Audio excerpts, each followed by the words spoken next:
Alright, so we're going to be looking at map making in RPG, and what you'll notice when you open up RPG and you start a new game, you've got the map here.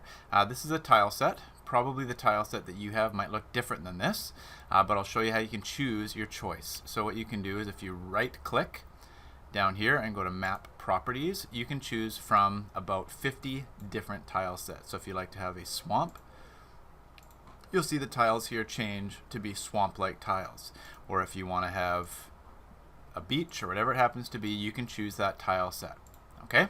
Another thing that you can do in that property under map properties is change the size of your map. The default 20 by 15 tiles is full screen when you play this game. If you make it any larger, then it will actually move your screen as your player is moving along your screen. So I'm going to leave mine at 20 by 15, but yeah, you could change it to 25 by 20, whatever you want to be, but just be warned, the larger you make it, the more complicated it can be for some other player. So then the most important thing for maps is recognizing there are different layers to work in. So up here are the 3 layers. Okay, layer 1, layer 2, and layer 3. And as you can see, layer 1 is on the bottom, layer 2 is above that, and layer 3 is above that. The nice thing about these layers is when you select them, whatever is in that layer will be brighter. So for example, if I'm in layer 1, first of all, if I want to erase this grass, I can. The eraser tile is always the white one in the top left, regardless of the tile set. You can either, if you're on the pencil mode, you can erase like this, or if you choose the mode for rectangle, you can swipe it all empty. Okay, but I generally use the pencil when you're putting stuff down. You'll see that later on. But yeah, there's a rectangle mode, a fill mode, and a pencil mode. So if I want to have beach, I'd put that on layer 1. So I'm going to have some beach sand here. Maybe I'll use my rectangle. And maybe add some water. So this appears to be water. And there we go. Okay, so I've got my layer 1. Layer 1 is defined as stuff that you walk on or you're on the surface of. Okay, so something you don't want to do is place something like flowers in layer 1. What you'll notice is that it's around the flowers it's white, and the reason is because you've replaced the beach sand. Also, in addition, I would suggest regularly play testing your game to see what your map looks like. So if I hit my play button,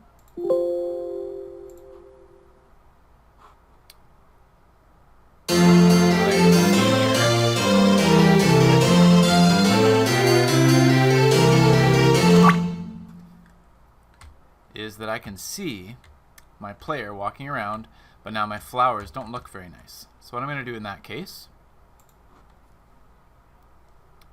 is put the beach sand back, and if I want flowers, I should be in layer 2. So if I go to layer 2, you'll see the beach and the water get darker because they're not in layer 2. But if I then start putting flowers down, you notice they look brighter in this particular case. Or if I wanted, for example, maybe a boat to go down, the reason it didn't go in the entire thing is because I'm not using the pencil tool. So you want to make sure you're using the right tool. So I've got a couple boats down. I can also put a tree down, and that would be in layer 2. Okay, if I go to play test my game again,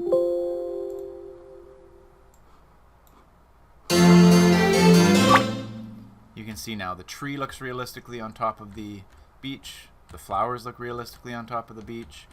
So I'm just going to show a couple more things before we move on. Next, I'm going to maybe make a cave. So you might have to find out that you piece these pieces together uniquely, and you'll see in some cases you have to choose what you put down in a particular area to make it look like the way you want to. So there's my cave.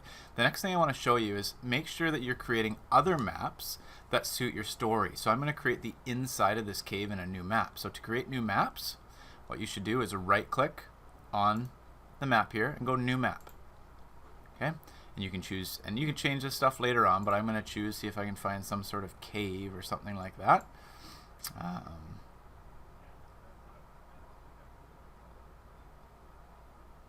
Here, cave of fire maybe will look nice for the inside of that. So here's my cave of fire. Now you can see I've got 2 maps. I'm just creating my second map here, and I can play around with whatever I'd like to. So if I'm on layer 1, again, be careful of which layers you're in. It's the biggest issue. I'm going to put down some flooring. So here's the floor for my cave. I'm going to put down some walls. Now maybe this looks like my walls or something like that. So I could if I want to.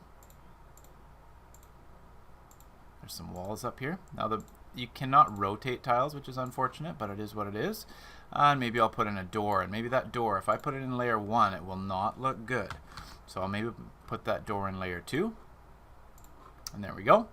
And I could put down other things in layer 2 as well. Maybe some fiery rocks, maybe some sort of post there, maybe some beautiful diamondy rocks, or whatever I'd like to. Again, be creative with your maps and play around a lot.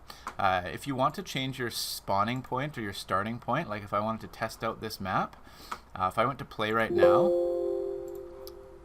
I would not start in that place.